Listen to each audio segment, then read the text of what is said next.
Oke guys, terima kasih masih setia bersama channel Adehir. Di kesempatan kali ini gue mau ngebahas lagi ya motor Suzuki Address tahun 2023 nih ya guys ya.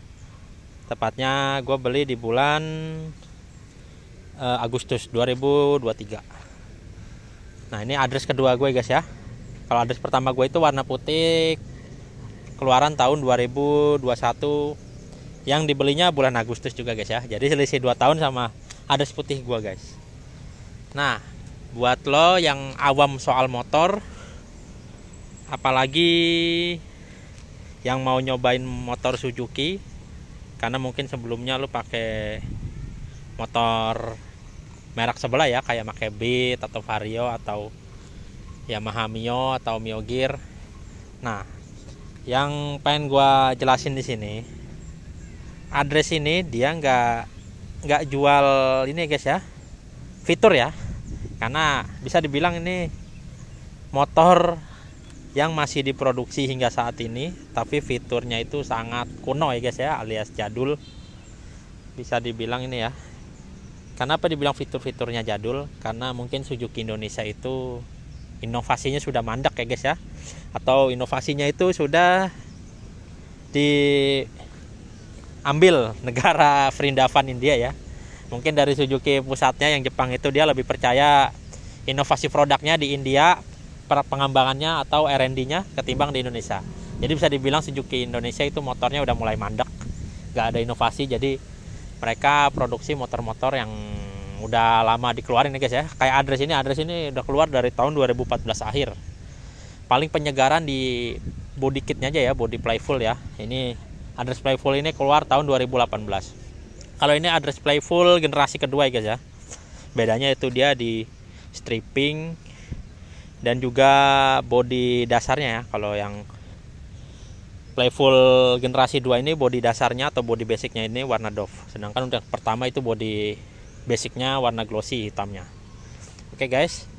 Nah jadi ini ya guys ya, kalau lo yang mau minang address, ini motor selain banyak plusnya juga banyak minusnya. Yang tadi gue bilang plusnya itu kalau dari desain, menurut gue desainnya itu ya kurang anak muda lah. Tapi menurut gue ini desainnya nggak ngebosenin dan juga simple ya, nggak norak-norak banget desainnya.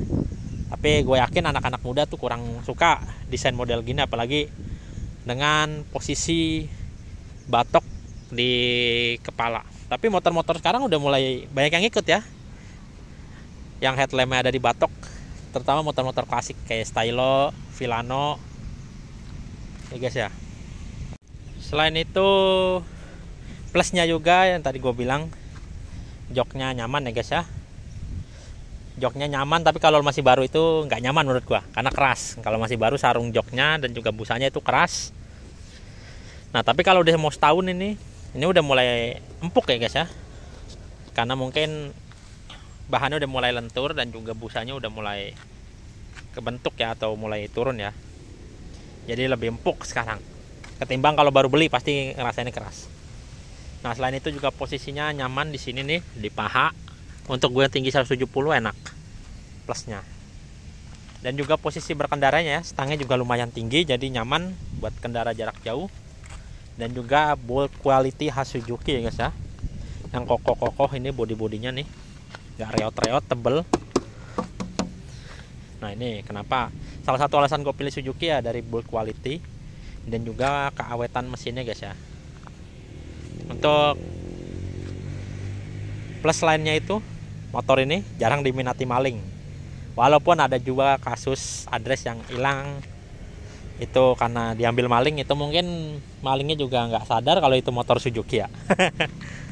Dan juga yang gue suka itu bagasinya luas ya guys ya.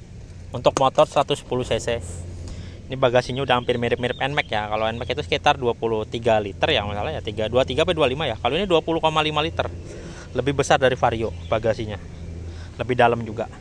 Helm half face pun masuk. Selain itu juga tangkinya gede ya guys ya, 5,2 liter. Ini mirip-mirip Vario ya. Kalau Vario 5,5 liter, ini 5,2 liter. Dan kalau ada yang nanya apakah motor ini irit atau boros, menurut gua motor ini nggak seirit Beat ya atau Scoopy. Kalau Beat Scoopy itu bisa 1:50-60. Kalau motor ini rata-rata di perkotaan itu 1:40 sampai 1:50-an ya. Tapi kalau gue pernah pakai di Pantura itu dengan cara mode santai ya. Mode santai itu dapat 1:60 pakai Adres merah gue ini di Pantura. Tapi kalau untuk masalah irit, lebih irit Beat Scoopy. Tapi tahu sendiri Beat Scoopy Genio itu atau generasi mesin 110 KOJ-nya Honda itu mesinnya berbet ya, atau mesinnya kayak ngempos. Kalau Adres ini ngisi terus. Tapi tarikan awalnya aja lemot. Kalau Beat Scoopy sama Genio itu kan tarikannya lumayan ya, lumayan ngacir. Tapi di tengahnya dia ngempos. Nah, kalau ada yang nanya kenapa Adres ini nggak seirit Matic 110 Honda, karena ini mesin generasi lawas ya. Mesinnya ini mesin Suzuki Next yang udah keluar dari tahun 2012. Nggak ada pengembangan paling ganti injektor ya di Next FI ya tahun 2014. Tapi mesinnya masih konfigurasi masih sama. Jadi ya kalau untuk di tahun segitu konsumsi bensin 1:40-45 itu Matic 110 tergolong irit. Tapi kalau untuk tahun-tahun sekarang tuh Matic 110 tuh rata-rata 1:50, 1:60. Makanya nih Suzuki Adres ini nggak bisa seirit kompetitor. Tapi ya tenaganya juga nggak bohong ya, atasnya ngisi ketimbang kompetitor ya. Kompetitor itu yang tadi gue bilang tenaganya berbet ngempos. Tapi nah, lo kalau mau lihat pengembangan mesin Suzuki itu ada di Brookman Street 125iX itu cc-nya 125. Nah itu irit banget guys, bisa 1:50, 1:60. Padahal di cc 125 ya, tapi dia tenaganya juga lagi-lagi dikebiri ya. Makanya kalau lo lihat horsepowernya Brookman Street 125iX itu dia horsepowernya masih di bawah Adres, tapi torsinya besar ya. Gue sendiri belum nyoba ya guys ya, karena gue belum dapat motor pinjaman Brookman nih. Gue mau beli juga masih ragu-ragu karena Brookman Street iX 125iX itu CBU India. Nah CBU India itu kualitasnya nggak sebagus produksi Suzuki Indonesia ya, build kualitasnya ya. Makanya gue juga baca-baca di grup Brookman 125 itu banyak keluhan juga kayak stang miring, gardan rembes, mesinnya berisik dan macam-macam ya. Maka itu pertimbangan gue mau beli Brookman tuh, ternyata build kualitasnya mirip-mirip pabrikan sebelah ya kalau untuk buatan India. Nah kelebihan lainnya itu mesinnya halus ya guys ya. Mesinnya halus, CVT-nya halus, nggak ada gredek. Cuman gue pernah ngalamin decit itu kotor. Nah dibersihin hilang lagi. Tapi ini bebas gredek dan juga mesinnya halus. Apalagi kalau dia di atas kecepatan 60-80 itu mesinnya kayak glacier ya. Kayak nggak ada suara mesin, nggak ada getaran sama sekali. Ini yang gue salut ya sama Adres ini. Karena mesinnya juga ini sama ya kayak motor Next atau Next 2 atau Next crossover. Cuma beda di bodi dan pengapian dan juga kelistrikan ya. Kalau mesin sih sama plek. Dan juga gue mau ngasih tahu jangan terlalu berekspektasi tinggi dengan motor ini ya guys ya. Selain tadi gue bilang fiturnya kuno, nah fiturnya kuno itu apa aja? Mulai dari starternya yang beletak door ya. Nih gue contohin. Nah, ini suara starternya bisa bangunin 1 RT guys ya. Karena dia masih pakai sistem dinamo starter dan juga pinion. Jadi ya gitulah, berisik. Yang kedua itu nggak ada fitur seat stand switch, atau bisa dibilang fitur yang kalau di standar sampingnya diangkat itu motor mati. Kalau ini nggak ada. Padahal Suzuki Matic generasi awal tuh kayak Skywave sama ini tuh dia udah ada seat stand switch-nya ya, tapi nggak tahu di Adres kok malah nggak disematin fiturnya ya. Nah buat lo yang baru beli Adres yang sebelumnya pindahan dari Matic sebelah, mungkin mengeluhkan Adres barunya itu joknya keras ya. Penyebab keras itu dari sarungnya yang kaku, bahan sarungnya ini kaku. Tapi kalau udah setahun pemakaian, ini udah mau setahun, udah agak empuk ya tuh. Mungkin karena sering kena panas juga atau sering didudukin, jadi bahan busa dan juga sarungnya itu udah mulai lentur ya, jadi empuk. Tapi kalau lo yang nggak sabar buat pakai Adres kondisi joknya nyaman atau empuk, bisa saran gua ganti sarung jok yang lebih lentur kayak MB-Tech Carbon, atau kalau lo mau lebih maksimalin pakein latex, bisa pakai 2 lembar 3 lembar. Tapi kalau lo maunya standar ting-ting, ya lo sabar aja nunggu sampai setahun, nanti joknya bakal empuk sendiri guys ya, karena sering didudukin dan kena panas. Nah ini menurut gue udah empuk nih, nggak kayak awal ya, awal waktu itu kaku banget joknya. Nah terus keluhan ya, yang baru pakai address ini tarikannya lemot guys. Gue udah dapet beberapa konsumen gue yang minta upgrade next ya, karena ngeluhin kalau tarikan addressnya lemot.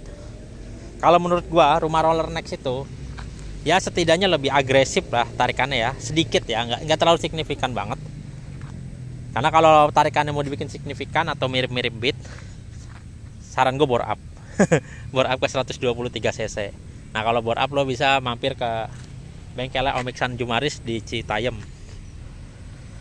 Nah jadi gue bilang nih, karakter Matic Suzuki itu rata-rata lemot di tarikannya. Kenapa bisa lemot? Mungkin dari konfigurasi mesinnya guys ya. Mesin address ini walaupun overstroke hitungannya, tapi dia stroke-nya nggak sepanjang Honda Beat dan juga Matic entry level Yamaha. Kalau Matic entry level Yamaha itu sekarang cc-nya nggak ada 110 ya, udah 125 semua. Jadi kita bandinginnya sama Matic entry levelnya Honda aja yang 110 cc ya. Nah itu kenapa Beat bisa lebih gacor dari address atau next tarikan awalnya, ya itu yang tadi gue bilang, karena dia stroke-nya itu lebih panjang dari address ya guys ya. Kalau address malah sehernya atau pistonnya dia lebih besar. Jadi walaupun address ini overstroke ya, alias stroke-nya lebih panjang daripada besaran diameter sehernya, tapi masih kalah panjang sama stroke-nya punya Beat ya guys ya, atau Scoopy atau Genio. Jadi lo mau upgrade kirian kayak gimana pun ya mungkin bisa lebih baik, tapi ya awalnya biasanya agak-agak ngeden atau karakteristiknya berubah ya guys ya. Dan beberapa kali customer gue juga ada yang udah upgrade pakai rumah roller next atau roller next. Nah dia ujung-ujungnya balik standar lagi karena dia mungkin kurang suka karena terlalu gerung ya. Walaupun menurut gue nggak gerung-gerung amat sih, tapi kalau buat nanjak sih oke lah ya guys ya. Oke, jadi itu tadi yang gue bahas masalah pengguna baru address ya, yang baru nyobain motor Suzuki address ini atau pertama kali pakai motor Suzuki. Ya itu paling keluhannya, tarikannya nggak seresponsif Beat. Tapi kalau top speed atau atasannya gak usah ditanya ini guys ya. Gue berapa kali di Pantura pakai address kondisi standar ini ya, ting-ting ya, bisa ngelibas Beat Scoopy. Bahkan pernah juga ya nempelin NMAX atau Matic 125 juga ya. Ya walaupun gak bakal bisa nyalip ya, kalau nempelin sih lumayan. Karena top speednya address ini bisa nyampe 110 guys ya. Gue sendiri sih pengalaman gue maksimal makanya ini 105. Itu pun tahu sendiri angin Pantura itu udah kencang banget itu. Kalau anginnya nggak kencang mungkin bisa 110 kali guys ya. Nah terus masalah spare part ya guys ya, buat lo bagi pengguna baru Suzuki address. Nah ini untuk fast movingnya menurut gua ini kayak kampas rem depan dan juga filter udaranya ini harganya mahal ya guys ya. Sebenarnya untuk part-part lainnya itu tergolong harga standar atau sama kayak kompetitor. Cuman gue juga mengeluhkan nih di harga part fast movingnya agak mahal nih. Kayak kampas depan, kampas rem depan ada sini. Di konten gue sebelumnya ini kan hitungannya dia boros ya guys ya. Kampas rem depan ini biasanya kilometer 5.000 6.000 udah habis guys. Nah itu tergantung ridernya juga ya, teknik pengeremannya gimana. Tapi kalau gue pribadi sih address putih gue itu habis di kilometer 4.000. Kalau gue habis di yang address merah ini habis di 6.000. Itu harga kampas depannya lumayan ya, 112.000. Tapi nggak usah khawatir, itu substitusinya banyak. Bisa pakai merek aftermarket ya, kayak merek Coho, KNZ. Asal jangan pakai yang KW atau OEM ya. Kalau KW itu bisa makan piringan.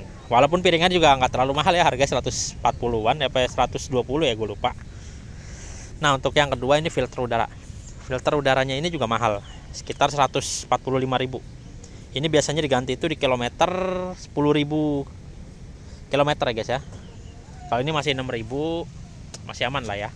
Pokoknya patokan pergantian filter itu biasanya di 10.000 atau kalau sudah menghitam atau sekiranya udah nyumbat itu ganti.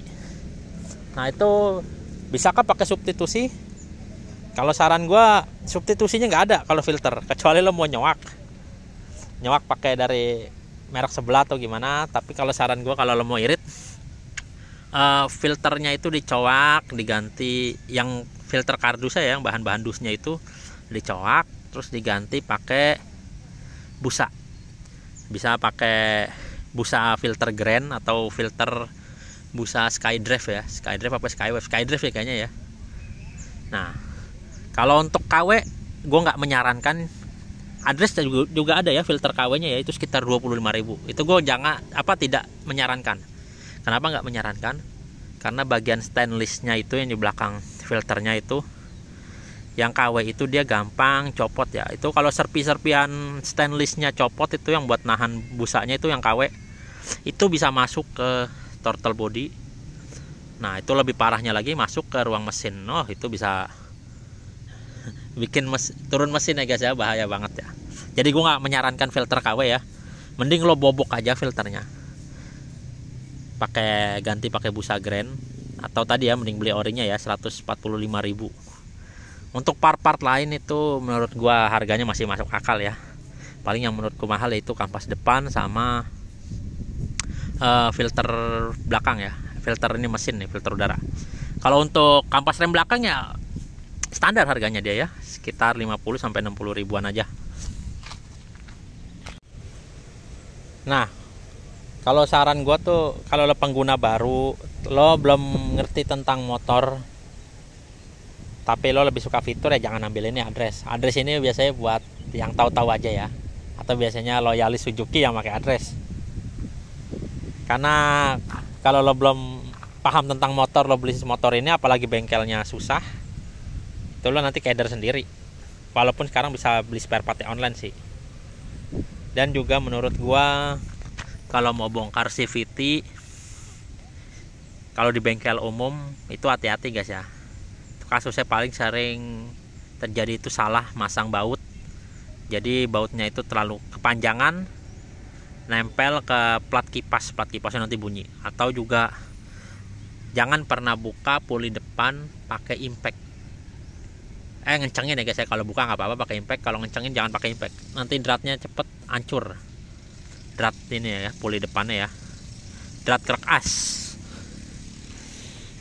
Jadi saran gua buat lo pengguna baru atau yang awam tapi beli Address, ya lo nikmatin plus minusnya ya.